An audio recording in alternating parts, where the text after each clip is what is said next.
سلام داملای شیرین سخن، از شما خواهش دارم که به این سوال من جواب گردان. نماز بامداد قضا شود، در کدام حالت خواندن درست است؟ بعد از شام درست است یا بعد از پیشین؟ نماز شام نماز قضا وقت ندارد.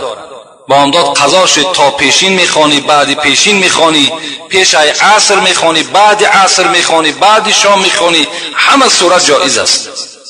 کدام حالتی ده که نماز قضا را میخوانین البته به البته جایز میشود، درست میشود.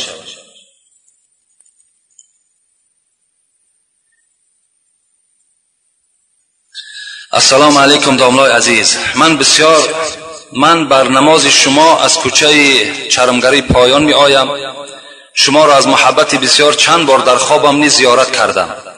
یک شب خواب دیدم شما و خودم و حضرت عمر یک جا نشسته ایم. حضرت عمر می گوید که کمی صبر کنید، رسول اکرم می آید. دیگر نمیدانم که پیغمبر را دیدیم یا نه که این که بیدار شدم. این چه خواب است؟ من چند بار گفتم من تعبیر خواب نمی کنم، لیکن وقتی آدم خواب می بیند حضرت عمر یا یک عالم، یعنی یک آدم نمایانی که در راه خداوند نمایان شده است، وقتی وای مثال شما در خواب می بینید، این یک معنای او را دارد که ایمان شما قوی شده ایستاده است. السلام علیکم و رحمت الله و برکاته. بچه‌ها خوبین تین؟ همه مردم تاجیک و ازبک ایازی گرانیت سر گذشته اومدگان ان شاء الله با هم خود طرف مسکو خویانش میکنین. نه بابا امید اینجا ان شاء الله با هم خود هم گذشتگی 100% به یگام دپورت به یگام پرابلم اومدگی هم ان شاء الله. نه باید یک کارو اومد ای گرانیت سا برای ان شاء الله از وجه هم اشکوی دویه چیزی که در نصیب باشه رو ندیدن نمیشه. بچه همه نمیو تاجیکه همش کیا ریو کارولا مازدا تویوتا فورد کیا جیگوزی کاروچ ناوش اینفینیتی همه شاشورو گرانیسا اینا.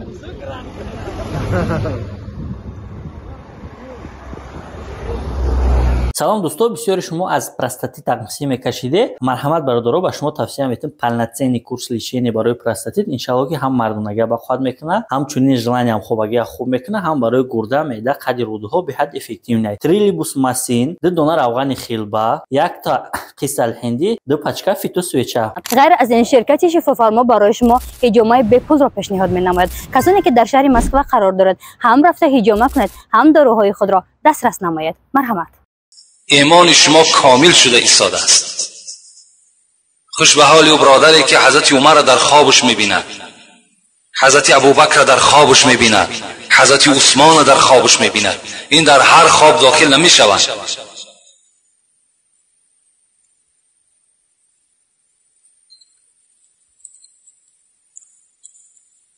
داملای شیرین سخن عزیز، خداوند سخن از خداوند و بعد از جماعه مسلمین که در حق فرزندان همه و در حق فرزندان من دعای خیر کنید که دعا طلب کردن از غرب و مهربانی های پدرشان. یعنی برادرایی که در سفرها هستند، تحصیل علم میکنند یا برای رزق روزی رفتن، خدای مهربان آنها را صحت سلامت برده، صحت و سلامت به خاندان برگشته و آمده در جمعیت و در دین خدمت کردن را خدا نصیبشان بگردانی. آمین یا رب العالمین. السلام علیکم داملای محترم. در محله ما داملا امام تسبیح بعد نمازها را بلند نمیخواند. قوم در حیرت ماندند از ترس ملا امام آیا بخوانیم یا نه. بلند خواندن تسبیحات 33 بار فرض است یا سنت؟ التماس جواب دهید. حضرت ابو هریره میگوید قال رسول الله صلی الله علیه و سلم من سبح الله فی دبور كل صلاة 33 و حمد الله 33 و کبر الله 33 و تمام المئة لا اله الا الله وحده لا شريك له الملك وله الحمد وهو على كل شيء قدير غفرت خطاياه وإن كانت مثل زبد البحر. پیغمبر خدا گفتند هر کسی بعد نماز 33 بار سبحان الله، 33 بار الحمدلله، 33 بار الله اکبر میگوید و 100 کلمه این بلا اله الا الله وحده لا شریک له انجام میدهد، خداوند مغفرت خطاهای او را میکند اگرچند که مثل کفک بحر که خطا داشته باشد. از این خاطر مولا امام هم که گفت شما هم برابر مولا امام همون تسبیح ها را گفتن بگیرید. خواه نماز بعد نماز شام هم شما تسبیح ها را بگین، بعد هر یک نماز تسبیح ها را بگین. انشاءالله خداوند مغفرت گناه های شما را میکنه. درود و رحمت خدا بر شما ای داملای محترم. خداوند عمر شما را دراز و با برکات گرداند. از شما خواهش دارم همین موضوع ها را برآمد کنید. من یکی از مخلصان دائمی این مسجد هستم. این برادر 3 موضوع را برای ما پیشنهاد کردند که همین ها را بسیار خوب میشود برآمد کنید. یکم قربانی حضرت اسماعیل، دوم حضرت ابو حنیفه را ترجمه حالش را و سوم درباره تربیه فرزند. انشاءالله همین ها بعد موضوع قیامت خدا خواسته باشد در اراده و در نیت ما هست. البته این عید قربان، نزدیکی های عید قربان که مخصوص همین قربانی حضرت اسماعیل است به شما انشاءالله میرسانم. السلام علیکم داملای شیرین سخن و شیرین بیان. ما یک گروه زنهای کوچه چرمگر پایان نماز تراویح میخواندیم. در این بین سوالهای به میان آمد که با عقل آدمی درست نمی آید. یکم، جوگی را نان دادن اوبال بوده است. دوم، چیزی که به جوگی صدقه میدهی باید به زمین بگذاری تا که زمین گواه شود. و سوم، کتابهای چاپ شده که در بازارها میفروشند ما میخوانیم خواندن آنها نادرست بوده است. کمینه کمترین سوالهای دراز میدادگی شما برای من معلوم است، اما من میخواهم همه زنها بفهمند. رسول اکرم صلی الله علیه و سلم گفتند رد السائل ببذل یسیر. هر وقتهای طلبنده که اگر خانه شما آمد با اندک چیزم که داشته باشید و خرسند بگردانید. او رد جمیل، اگر چیزی نداشته باشید با سخن خوب وی را از خانه بیرون کنید. فإنه یأتیکم من لیس من الانس ولا من الجن ینظر کیف صنیعکم فیما خولکم الله. پیغمبر خدا گفت شاید این که خداوند روز نه از طایفه آدم نه از طایفه جن کسی را خانه شما روان کند برای امتحان که بنده من چگونه جوان مردی داشته باشد. شاید این سائر، این طلبنده آدم نباشد میگوید پیغمبر. شاید یک فرشته را خداوند در همین صورت تبدیل میدهد و خانه شما روان میکند تا که بنده من چگونه قدرت دارد، چگونه معامله دارد، شما را خدا شاید که این طریق هم بسنجد. از این خاطر گفتند حتی سوره و الضحی را نگاه کنین و اما السائل فلا تنحر. خدا میگوید با جانب طلبنده شما داد و فریاد نزنید، طلبنده را گپ‌های قبیح نگین. شاید وای طلبنده نباشد. خداوند این گونه امتحان‌ها هم بالای ما و شما میکند. شاید که فرشته باشد که ما و شما احتیاج به اون یک کلوله چای و یک سومی ما و شما نباشد، لیکن وقتی ما او را جواب میگوییم، جواب خوب میدهیم و شاید دعا کرد که خدایا در این خاندان برادر فیض و برکات را نازل کند، خانه ما و شما پرفیض و پربرکات شود. این گونه امتحان ها از جانب خدا هست. اینجا وقتی من کم مانده است، اینجا سوال های زیاد است. در دوره های پیغمبر خدا ابو هریره روایت میکند، میگه روز رسول اکرم در حلقه ما نشسته بود و یک حکایه از دوره های بنی اسرائیل کرد که را مسلم هم روایت میکند، بخاری هم روایت میکند. میگوید گفت که در زمانهای بنی اسرائیل خداوند 3 مرد را سنجید. یکی از آنها کسل سفید پوست بود، یعنی ما و شما پیس میگوییم. یکی از آنها میگوید موی سر نداشت، کل بود. و سیومش میگه نابینا بود. این 3 طایفه را میگه خداوند یک سنجش گذرانید. چگونه؟ ملائکه را روان کرد نزد این آدم سفید پوست و گفت ای مرد خدا چی میخواهی؟ چی خواهش داری؟ گفت خواهش من همین است که از این بیماری من تمام یار و رفیقی من از بدن من دور شدن، از بر من دور شدن. میخواهم که یک شفای خداوند بر من نصیب بگرداند. این ملائک میگه دست خودش در همون بدن همون مرد دوان و مثل اوله چکار شد؟ پوست اوله اشغال کرد بدن او را و بعد گفت از نعمتهای دنیا چی میخواهی؟ گفت میخواهم که یک شتر را صاحب شوم. یک شتر را میگه این فرشته آورد نزد این مرد گذاشت و گفت خدایا در این شتر برکات نصیب بگردان و رفت. چنان میگه برکاتی شد که دشت ها پر از شتر شد. رفت پیش این آدم بیموی، از اونم سوال کرد. این مرد هم چی گفت؟ گفت میخواهم که دعای کنی که همین موی من مثل موی اول و جوانی هم بگردد. میگه همچنان دستش در بالای سری وی دوان موی سر مثل اوله شد. گفت از نعمت دنیا چی میخواهید؟ گفت میخواهم که صاحب یک گاو باشم. حالا میگه یک گاو برای او آوردن دادن و دعا کردن خدای در این گاو مال تو برکت شود. دشت ها پر از گاو مال شد. میگه آمدم پیش آدمی نابینا، گفتم تو چی میخواهی؟ گفت میخواهم که یک بینا و یک روشنی را مشاهده کنم، یک یار رفیق با یک دیده بینا بینم. میگه دستی خودش دوان بینا شد و گفت از مال دنیا چی میخواهی؟ گفت برای من یک گوسفند باشد بس است. حضرت میگه دعا کردن، بیشه ها و دشت ها پر از گوسفند شد.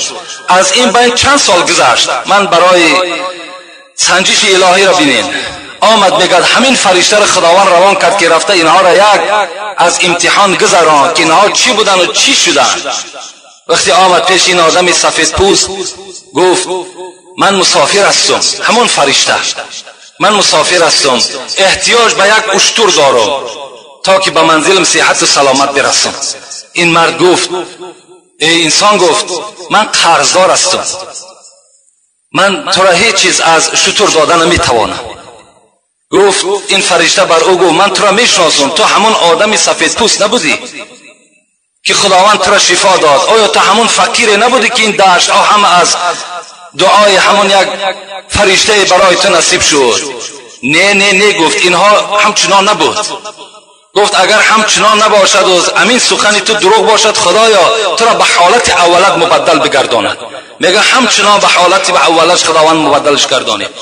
آمد نزد همین آدم بیموی و این معامله را با او هم گفت. او کس گفت این گاو و مالی که میبینی اینها؟ گفت نه، گفت اینا را خدا نه بلکه اینا میراث پدرم بودن. گفت حضرت میگه دعا کردن اگر خدایا گفتن همین گپی تو دروغ باشد خدای تو را به حالت اولت مبدل بگرداند. خداوند میگه همون اصل پیشینه چگونه ای که بود به همون حالت مبدلش گردانید. آمد نزد آدم نابینا و گفت ای مرد خدا، گفت من احتیاج به یک گوسفند دارم، چی می شود که همون گوسفند را برای من نصیب بگردانی تا که او را فروخته کنم با پول او به خانه خود برسم؟ گفت این مالی که در دشت میبینی، گفت اینها گفت همه داد خدا هستند، اینا را خداوند بر من داد، من هیچ کس نبودم، مرا این خدا داد. یک گوسفند همین دشت در اختیار تو، چند میگیری گرفتن بگیر. این فرشته چی گفتن؟ گفتن من تو را میشناختم، تو یک آدم نابینا بودی، تو یک آدم فقیری بودی، من حاجت به مال تو ندارم مگر اینکه خدایا گفت نعمت همین انسان باز زیادتر بگردان. دعا کرده رفتن. بین این گونه امتحان ها از جانب خدا به ما و شما می شود. ما و شما اونقدر فهم و اونقدر زیرکی نیستیم که اونها را بشناسیم. شاید که یک امتحان خدا باشد. از این خاطر ما و شما هیچ معامله با آدم های طلبنده نکنیم، اونها بیچاره مجبور شدگی هستند. السلام علیکم داملای محترم، من به شما یک سوال دارم. میگویند که اگر فرمه زکسی پوشیدن ممکن است یا نه؟ میگویند اگر پوشی یک طلاق حساب میشوی. ما میخواهیم که با همین سوال ما پاسخ گردانی. یعنی برادر سوال کردن که امروز پوشاک های زکسی میپوشند خواهرای ما و شما و بر زکس میروند و توی انجام میدهند با همین فرمه ها. آیا همینجا یک طلاق همین نکاح در واقع می شود یا نه؟ گفته سوال داده است. اگر شما یک طلاق گفته باشین، من میگم 3 طلاق می شود. شرمندگی است، باور کنین، عیب است. این لباس ما و شما نیست. اگرچه ما و شما ملال شیم از این سخنها، بیایید خانه پیغمبر خدا را ما برای شما حکایت میکنم. بنی تمیم گفتگی یک قبیله بود. پیش پیغمبر، پیش عایشه آمدن، مادر ما و شما، زنی پیغمبری خدا آمدن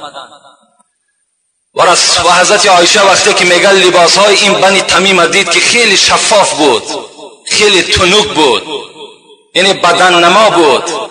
میگه حالت حضرت خیلی تغییر یافت و گفت این کنتون مؤمنات فلیس هذا بالثياب المؤمنات. ای مادرای عزیز گفت اگر شما دعوا کنین که ما مسلمان هستیم، ما مؤمن هستیم، این لباسی که شما در بر کردین این نشانه مؤمنی و مسلمانی شما را نشان نمیدهد. این نشانه اون نیست که تو دعوا کنی دعوای تو دروغ است، تو مسلمان نیستی، تو مؤمن نیستی وقتی این لباس ها را تو در بدن خود میکشی. تازه عروسی میگوید یوسف خرزاوی در فقه معاصرش میارد در باب لباس زنها، یک تازه عروس پیش عایشه صدیقه آمدند و میگه در بدن شاید که همین لباس های پرده هایی که امروز خواهرای ما و شما را شرمنده کردند اینا را از ملک غرب برای ما و شما آوردند که اینها بپوشند، اینا مثل ما پیرو شوند، اینا مثل ما دوزخی شوند. همچنان لباس میگه در برش بود. حضرت عایشه چی گفتند؟ حضرت عایشه گفتند لم تؤمن بصورت نور امرأة تلبس هذا. حضرت عایشه گفتند ای خواهر عزیز، گفتند اگر این لباسی که تو در برداری این لباس کسایی میپوشد که به سوره نوری که در قرآن خدا فرستاده است به سوره نور ایمان ندارد. این سوره نور چی میگوید؟ شما الحمدلله امروز قرآن های کریلیکی هم برآمده است. سوره نور آیت 31 نگاه کنین. خداوند میگوید ولا یبدین زینتهن الا ما ظهر منها وليضربن بخمورهن على جيوبهن ولا يبدين زینتهن الا لبعولتهن. صدق الله العظیم. خدا میگوید ای خواهران، ای بندگان، شما وقتی لباس میپوشین لباسی بپوشین که بدنهای شما نتابد. وقتی رویمال در سر میاندازین چنان رویمال اندازین که گردن و گوشهای شما را بپوشاند. تفسیر نصفی نزد من از حنفی مذهب است. حضرت میگوید در اینجا مطلب خداوند این است که گوش، گردن، دستها، بازوهای زن همه اینها ستر هست. اینها را خدا گفته ایستاده است که باید که انسان چیکار کند؟ باید اینها را پوشیده بگرداند. اگر ایمانی بر خدا داری، ایمانی به سوره نور داشته باشی، این لباس ها را اصلا در بدن نمیکشی. و وای به حال هم برادرایی که همین لباس ها را از راه های دور میگیرن میارن و سبب گناه کردن همین مردم مسلمانی کولابی ما و شما میگردن. در گناه کردن چیکار میکند؟ یاردن میکنند.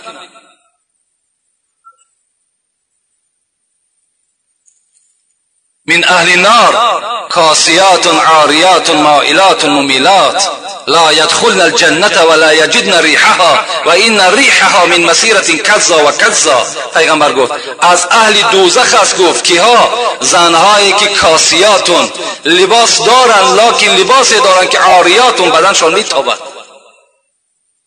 مائلاتون ممیلاتون، خود کو بدکار هستند، خود کو بی حیا هستند، لکن این کسل بی حیایشان باز در دیگر دخترها و در دیگر فرزندها میچسبد.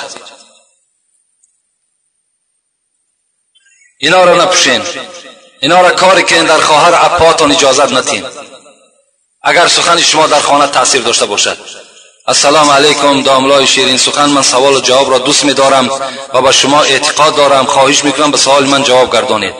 میگویند بچه با دختری بگردد و غیر از خواب کردن با آن عملهای بدی کند، آن را گرفتن خوب نبوده است. میخواستم از زبان شما شنوم.